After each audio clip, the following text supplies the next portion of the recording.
Gabonaises, Gabonais, bonjour. Alors, bienvenue dans votre émission J'ai dit. Aujourd'hui, le président leader Mike Dioctan s'entretiendra avec vous sur le thème de la gestion de la dette publique gabonaise.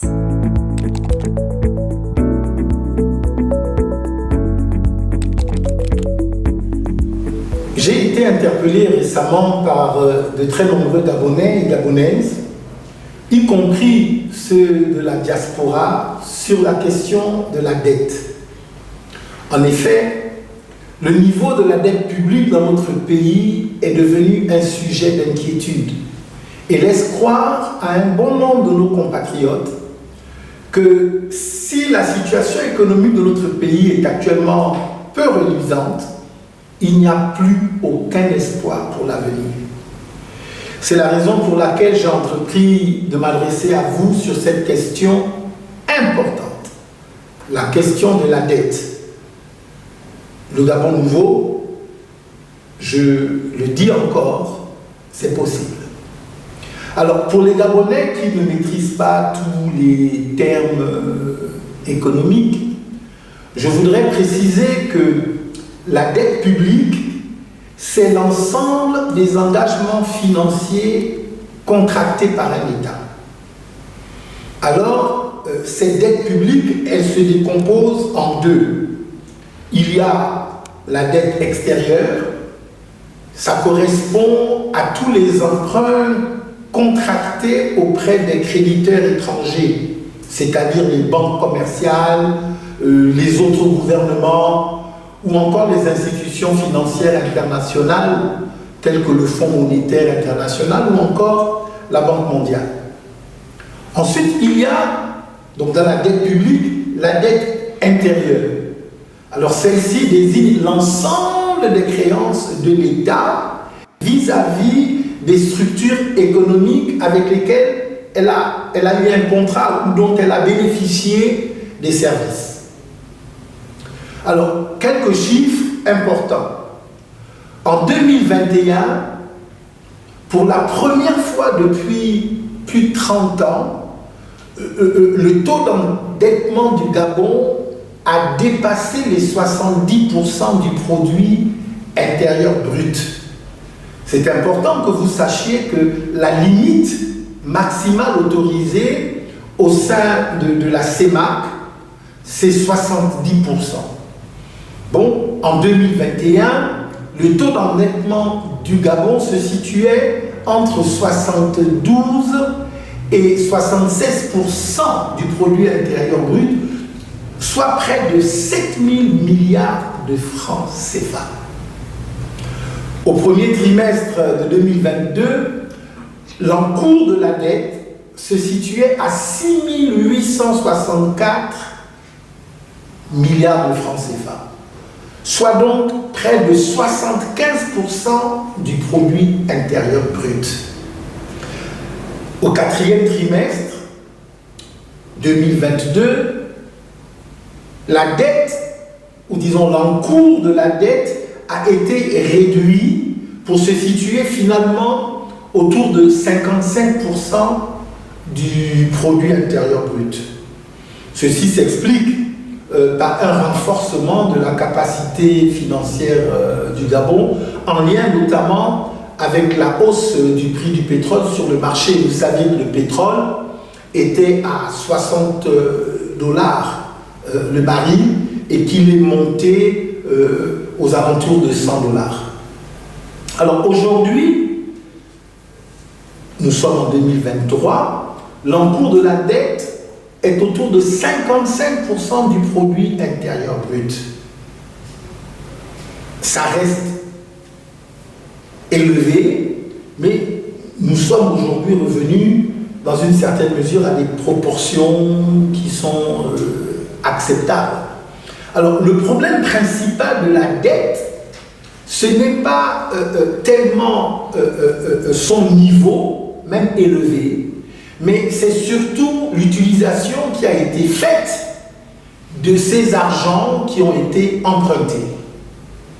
Alors, voilà comment je voudrais procéder en ce qui concerne le remboursement de la dette. Voici voici mes propositions.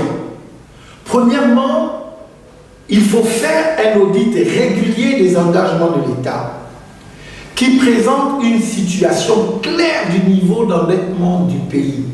En fait, il faut que nous ayons dans une certaine mesure accès à un tableau de bord qui nous permette de savoir à l'instant T ce que le Gabon doit à tous ses partenaires étrangers et ses partenaires locaux. D'ailleurs, c'était censé être le rôle de la task force règlement de la dette. En 2020, les résultats de l'audit de cette task force avaient révélé que sur 370 milliards de francs CFA de dette intérieure, 241 milliards étaient indus. C'est d'ailleurs pour cela que ces 241 milliards de francs CFA de dette ont simplement été annulés. Je voudrais que vous compreniez que ça correspond à 70% du montant global. Ceci démontre donc le niveau de surfacturation et de fausses factures fournies par certains opérateurs économiques dans le cadre des prestations, de leurs prestations de services à l'État.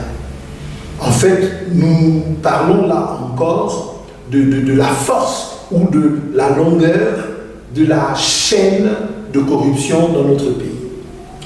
Deuxièmement, pour sortir du surendettement, nous allons faire recours à un effacement de la dette extérieure. Naturellement, ceci ne peut pas se faire de façon unilatérale. Il faut que nous discutions avec nos partenaires et que nous apportions les garanties que, effectivement, en effaçant la dette, un vrai coup de pouce est donné pour donner du dynamisme à notre économie et pour résoudre la situation de nos populations. Donc, je proposerai aux bailleurs de fonds, aux organismes tels que le Fonds monétaire international, pour ne citer que celui-là, un plan de stabilité macroéconomique et un plan de réduction de la pauvreté à travers une politique sociale renforcée. Je présenterai notre situation, j'expliquerai les raisons pour lesquelles nous avons accumulé une si grande dette et je travaillerai à démontrer notre bonne foi à vouloir sortir du surendettement par l'application de mesures structurelles, drastiques.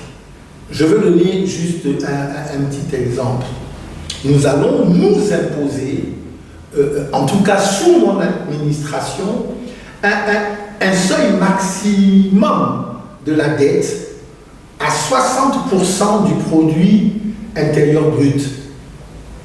En fait, ce que je suis en train de dire, c'est que dans la gestion qui sera la mienne, plus jamais le niveau d'endettement de notre pays n'excédera les 50 à 55% du produit intérieur brut. Donc, je milite pour un niveau d'endettement qui soit soutenable pour notre économie. Au niveau local, le paiement régulier des échéances de dette. Je donne encore un exemple. Je compte appliquer une politique plus rigoureuse en commençant par la traiter de la même façon que la dette extérieure. Je dis traiter la dette intérieure avec la même rigueur, avec le même sens de priorité que celui que nous avons lorsque nous traitons la dette extérieure. Parce qu'effectivement, nous avons remarqué que les échéances de la dette extérieure sont souvent plus respectées que celles de la dette intérieure. C'est important de le dire, le retard du règlement de la dette intérieure met les entreprises qui sont ici au Gabon en difficulté dans leur trésorerie et leur fonctionnement. Cette situation crée des arriérés de salaire, favorise l'augmentation du chômage, contribue à la réduction du pouvoir d'achat des ménages et parfois même produit la cessation d'activité de certaines de nos entreprises. Quatrièmement, je propose la relance de l'économie en vue d'augmenter le produit intérieur brut.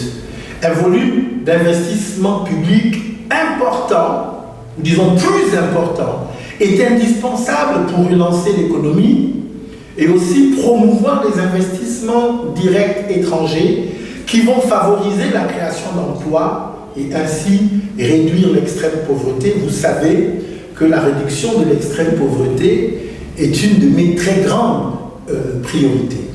Aujourd'hui, le niveau d'investissement public est très faible, trop faible.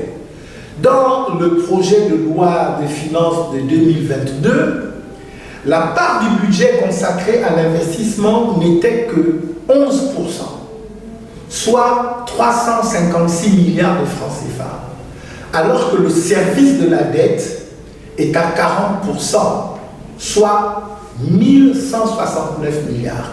Il faut apporter un meilleur équilibre.